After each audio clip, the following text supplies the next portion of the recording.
Salve, salve rapaziada, professor Basílio, canal Historiano. Eu tô aqui para dar uma aula para vocês sobre populações indígenas. Mas antes da aula começar de fato, eu tenho que fazer uma reflexão metodológica.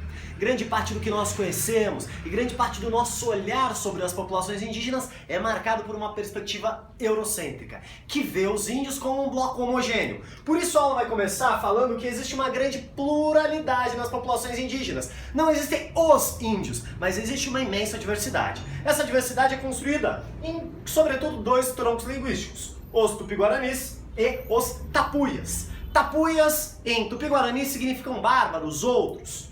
Os tupi-guaranis são o grupo hegemônico que se concentra no litoral. É o grupo que os portugueses mais têm contatos. Porém, não existe o grupo tupi-guarani. Tupi-guarani são grupos linguísticos. Na verdade, o que existe são diversas etnias, diversas tribos, diversas famílias. Como, por exemplo, tupinambás, como, por exemplo, tupiniquins, como, por exemplo, tamoios. Uma infinidade de possibilidades, de variações, de agrupamentos indígenas. Pessoal, o que a gente pode falar de modo genérico sobre essas populações? São seminômades. Se fixam em determinado território por um breve período de tempo, plantam sobretudo mandioca, mas vivem em constante migração, vivem em constante circulação pelo território. Além disso, nós estamos falando de uma sociedade coletivista. Não existe grande hierarquia social, não existe uma divisão social do trabalho. As divisões do trabalho são marcadas por gênero, então homens fazem uma coisa e mulheres fazem outra, e também pela idade. Os velhos, os sábios, têm um papel de destaque nessa sociedade, mas não existe propriedade privada.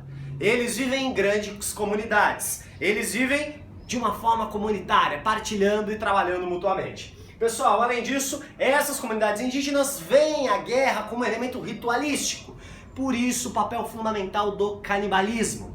A guerra é um grande ritual, a guerra é uma grande atividade religiosa, na qual o inimigo vai ser capturado e o ato da antropofagia, de comer carne humana, tem o significado de absorver a força do seu inimigo. Pessoal, um elemento fundamental, conquista. Os europeus não conseguiram conquistar a América porque são enviados pelo seu Deus, nem porque são superiores, nem porque têm melhores armas.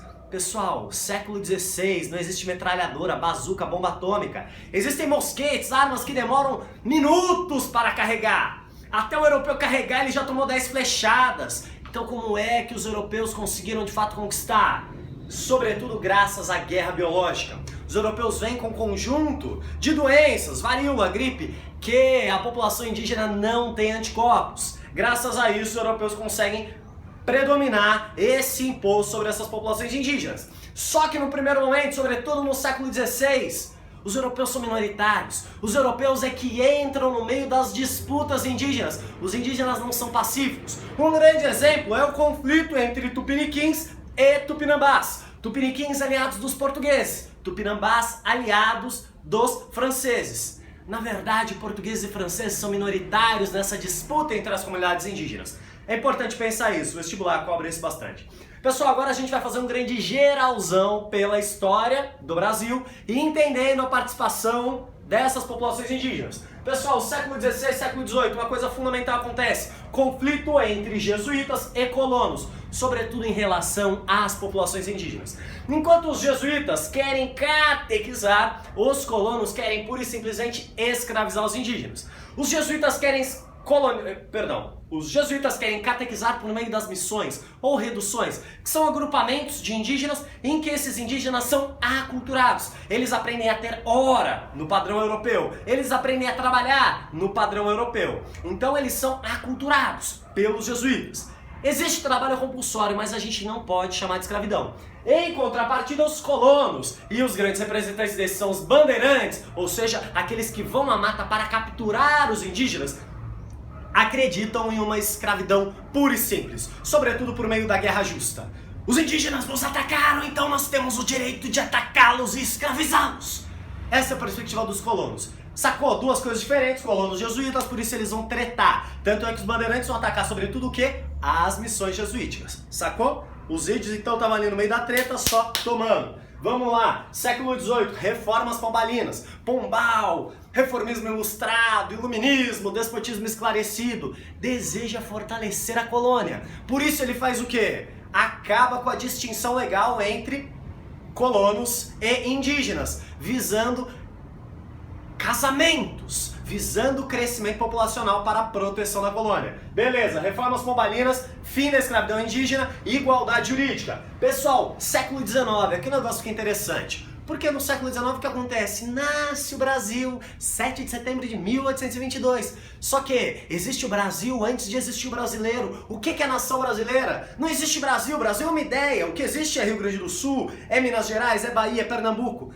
Qual será o mito nacional? O mito nacional é o indígena. Só que não o indígena que estava na realidade, mas um indígena romantizado, um indígena idealizado. Um indígena que na verdade era um cavaleiro medieval europeu nos moldes indígenas. Grande exemplo disso é José de Alencar. É Iracema, aquela coisa chata, que fica sofrendo amor sacrificial e a puta que pariu pelo Martim. Enfim, aquela coisa chata, romântica, idealizada do índio é o romantismo indianista do século XIX. Século XX, o que acontece com a população indígena no século XX? Primeira coisa, Serviço de Proteção ao Índio, Marechal Rondon, 1910. É a primeira vez que o Estado brasileiro põe na cabeça, cria um serviço pensando na importância de preservar as populações indígenas. Pessoal, 1961, criação do Parque Nacional do Xingu. A perspectiva é preservar a cultura indígena, preservar o indígena deste assédio da civilização. É criar uma área, isolar aquela área para que essa população indígena possa viver de acordo com a sua tradição e com a sua cultura. Pessoal, ditadura civil-militar. O que é que os milicos fazem? Os milicos querem civilizar o índio, querem integrar o índio à sociedade. Além disso, o que eles fazem? Processo de expansão agrícola, expansão da fronteira agrícola para o oeste. Só que no oeste havia índios. Então o que os militares fazem? Terra sem índios. Sobrevoo de aviões, jogando brinquedos, comidas envenenadas, com o objetivo de exterminar aquela população para a expansão da fronteira agrícola. Isso acabou de ser denunciado na Comissão Nacional da Verdade, possivelmente o vestibular vai cobrar isso, ou seja, uma política de civilização e de extermínio da população indígena. Pessoal, por fim, a Constituição de 1988, a chamada Constituição Cidadã, é a primeira que pensa em direitos indígenas. Ou seja, os indígenas são brasileiros, eles têm direito às suas terras, eles têm direito à sua cultura e eles necessitam de uma legislação especial que os enxergue dentro de suas singularidades. Pessoal, esse é um grande geralzão sobre a história indígena. É óbvio que eu simplifiquei muita coisa, mas é importante você ter uma noção disso para o vestibular. Professor Basílio, canal Historiano, e é isso aí, muito obrigado.